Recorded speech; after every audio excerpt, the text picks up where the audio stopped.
Welcome back to Reading Bear. Today, we'll take a look at some new Just Know HOA stories. And if you enjoyed my content, please don't forget to subscribe to my channel and post some bear emojis in the comments. Let's go! First one is titled, HOA messed up big time AITA. Okay, so where to begin? I have been in a battle with my HOA for months. This whole mess started when I suspected a board member of receiving kickbacks on jobs. I and a few homeowners set up a sting operation. A family friend is a licensed contractor and put in a bid for work. The president invited him over, and during the conversation the president bluntly said any job approval requires a 10% overbid deposit if you want the work. He did record on his phone, but because we are in a two-party consent state it couldn't be used. We have sent numerous requests for financial records and have been stonewalled for months. The owner of the property management company is in on the scam as well. I and 5 other concerned homeowners have been stonewalled time and time again. We finally banded together, got a lawyer, and of course COVID hits and the courts are closed. So 3 weeks ago I had a major operation affecting my ability to walk. I am wheelchair bound temporarily. I submitted a request for an accommodation of a ramp I would pay for. These are individual houses and would have zero encumbered on any other homeowner in the community. HOA of course denies the request. Reason? Homeowner has not proven they are disabled. A note from the surgeon was sent over. Denied. Reason? HOA called doctor's office. Doctor does not exist. Homeowner is making false claims. You can't make this crap up, right? So I say duck it and put the ramp up. Board member decides to put brick pavers in front of the ramp with caution tape on it and a note saying unapproved. Lawyer reached out to board one last time before filing and accidentally got a reply meant for the other board members. I'm going to ducking get him. He's lying and just trying to be a pain in our butt. Let's just keep denying the requests. We're the mother ducking board, we set the rules and what we say goes. Judge grants injunction and is trespassed from my property.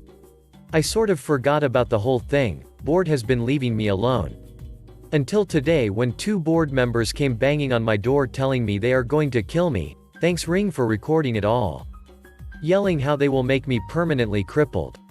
So turns out the community's insurance company refused to pay the legal bills. They were also not indemnified because it was done with malice. The 2 board members are on the hooks for almost $9,000 in legal fees plus $35,000 in punitive damages. Next one is titled, HOA vandalizes father's truck, gets immediate justice. This happened a few years back. Our HOA has always been known to be sneaky and to flat out give false accusations on homeowners. Especially in this day with security cameras, and we can pretty easily spot out who the investigators are. Most recently a homeowner was told she was supposed to get approval before she started re-shingling her roof. The thing is, her roof hasn't been re-shingled in 10 years, and she had no plans to do it. Things like that. Call it just a mistake. Call it malicious. Well, a few years ago, we had our time to shine. It was a simple morning. I was still temporarily living with my father at the time. Well, one morning we decided to go out to get groceries, when we found that his pickup truck had been smashed into. Nothing was taken, it was just smashed into. In fact, I still have pictures from that day, just before the cops arrived. Cops arrived. They do some investigating, and found that a rock inside the truck was from a house down the street.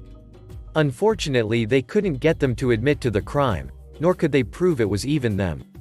Understandable. Criminals will grab things that they find, but it was suspicious.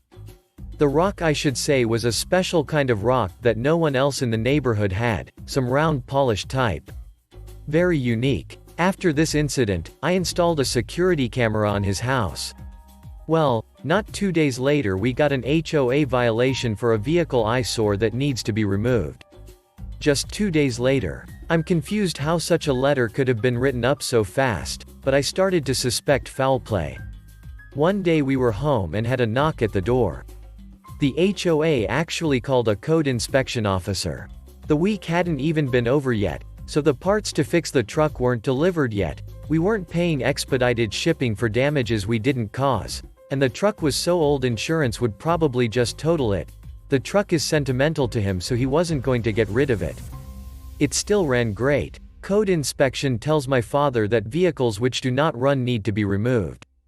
They both stop talking and take a second and both almost say at the same time, "Don't I know you?" Turns out the code inspection officer went to the same church as my father, and knew each other. This isn't the malicious compliance yet, we are only just beginning. The officer tells my father if he can show the truck starts, he's going to write it up as being in code. My father starts the truck just fine as the engine isn't damaged. He tells him to go on with his day and to have a good one.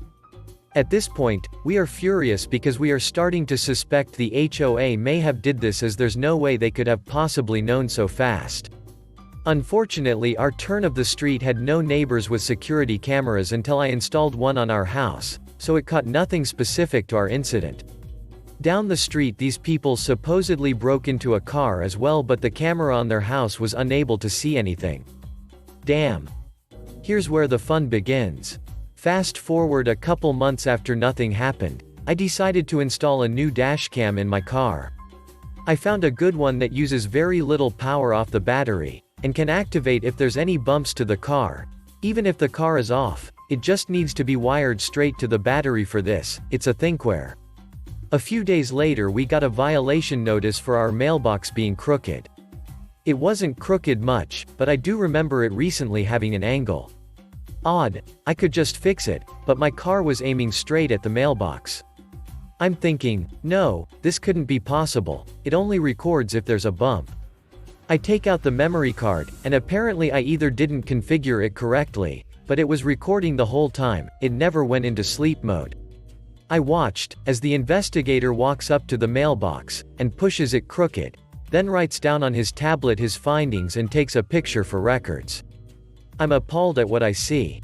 I have the proof I needed. Now, for the malicious compliance. They wanted us to come to the board meeting and present what is going on at our address. We haven't told them yet that we had the pictures, but to summarize real fast how our HOA works. The board hires an outside company to do the grunt work, let's call it Bentree Management. We go to the meeting and sit down. Bentree Management has the one in control of our account, and I swear to you she looked like a Karen, so the name fits for her. As time goes by in the meeting, we get to discuss what is happening at our house. We present the timelines and tell them about the truck being smashed, and just 2 days later we get a letter. We ask what dates the investigator was out for that time. Karen refuses to answer it. She argues ignorantly that we should keep better care of our stuff, as if it was our fault. Then comes the mailbox incident. We tell her that we have reasons to believe that the investigator is the one that is causing damages to our property, and is harassing us. Karen denies this and says that is impossible, and that she knows him personally. Oh, is that so? I ask. She says, yes, why? I then pull out my laptop out of my book bag that I had been hiding, open it up to the video file already loaded, and show it to the entire board. Enter Exhibit A, I said out loud, and played the video. Karen's face is bright red. She says that is not her investigator.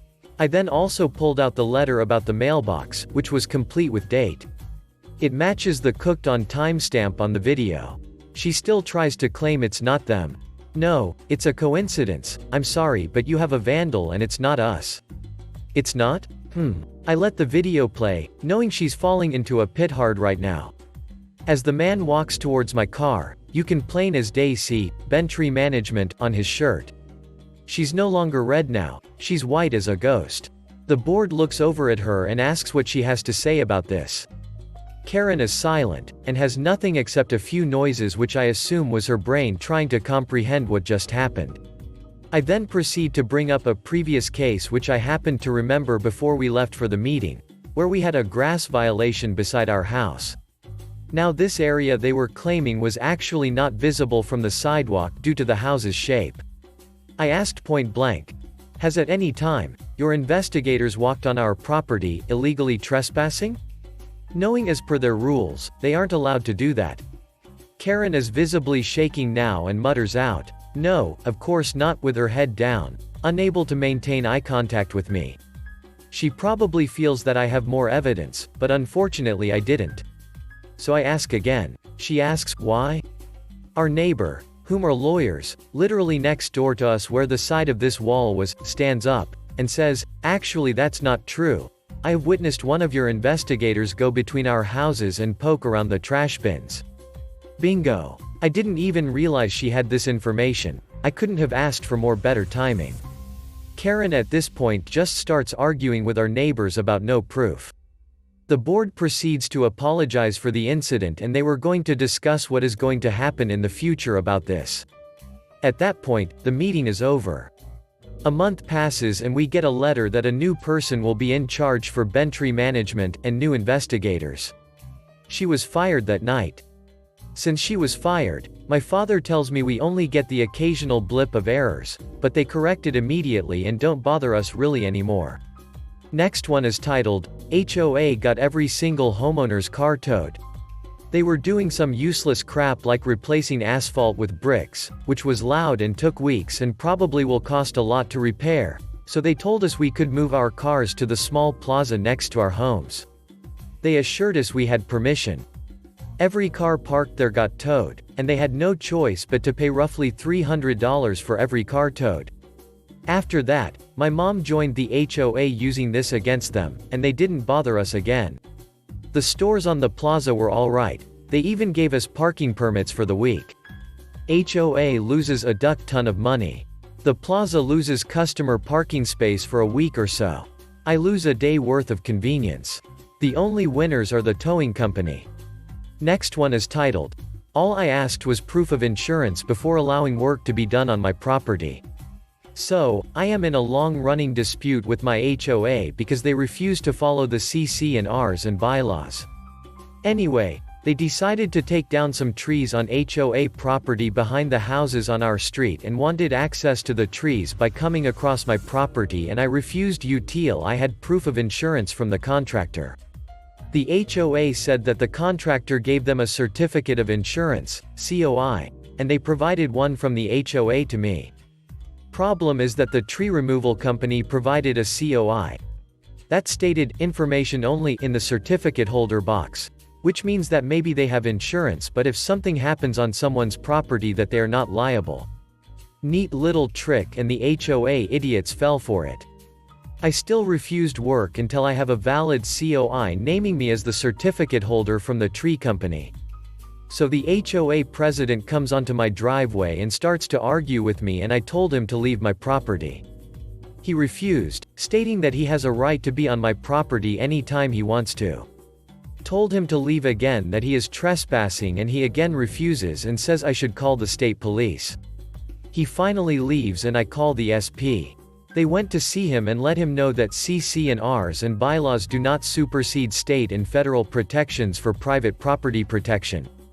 Told the SOB that if I call them again he will be arrested and taken to jail. Bastards. Next one is titled, Try Malicious Compliance. When my HOA said that I needed a water catch basin under all of my potted plants in front of my townhouse, I noticed that the official rules did not say plant saucer.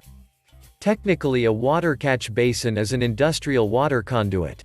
So I went out and bought a big ugly water conduit and a big PVC pipe to be attached to it. I then sat my plants on top of that. It is still there. It takes a majority of members to change the rules, so they have to live with their demand. They then said that the flowers in front of my townhouse needed to be dug up because only the landscaper could plant things there. The previous owner had planted them and I hadn't any idea where they all were. So I bought a shovel and dug up every single plant and expensive bush in front of my place.